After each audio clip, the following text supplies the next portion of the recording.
तो आपला जवळचा आहे म्हणून तुला सांगतोय. ते वरच्या आईचा विक्रम तो तुला म्हणत होता गावात नुसता हिंडतोस, काय काम करत नाही, बापाची उड्या मारतोय. हो, बाप मेल्यावर तुझं काय खरं नाही, भिका मागशील असं तसं काय काय ते चाललेलं. त्याला म्हणलं कशाला कोणाला काय बोलतोय बाबा, पण आपलं त्याचं तुम्ही आपलं जवळचं आहे म्हणून सांगतो. परवा कपिल मला म्हणलाय लग्नपत्रिकेत भावकीतल्या कोणाची नावं टाकणार नाही. भावकीतल्या जर कोणाची नावं नसतील तर आपण का लागणार जावा. तू राव जवळचं आहे म्हणून तुला सांगतोय.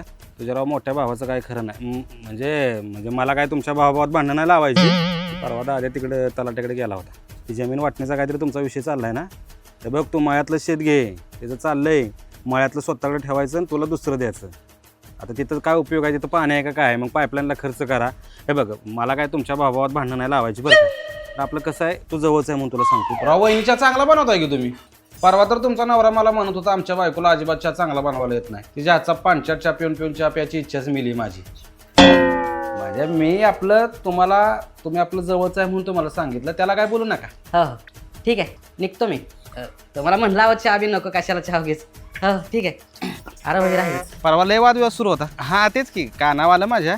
नाही पण राव तुझ्या चुलत्याचं चुकीचंच आहे. परवा त्या आबापाशी चाललं होतं, त्याचं म्हणत होता की तुला काहीतरी हिस्सा देणार नाही. हे बघ मी आपला तू जवळच आहेस म्हणून तुला सांगतोय. मी तुला सांगितलं म्हणून सांगू नकोस.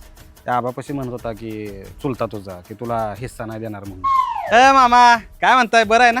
आत्ताच आलाय वे, जावायचा पराक्रम कळायला वाटतं. तुम्ही सहजच आलाय वे. म्हणजे रात्री ती वहिनीला दारू पिऊन हाणला वाटतं. राडा झालाय रात्री. तुम्ही काय बोलू नका त्याला. तुम्ही आपलं जवळच आहे म्हणून मी तुम्हाला सांगितलं, आणि मी सांगितले म्हणून सांगू नका. परवा ते खालच्या आईच्या मंडळाच्या पोरांचा विषय चाललेला. यंदा काहीतरी गणपतीतलं 8-10 दिवस लय मोठा कार्यक्रम ठेवायचं म्हणते ती. आणि वरनं काय आता कसं तुम्हाला सांगू.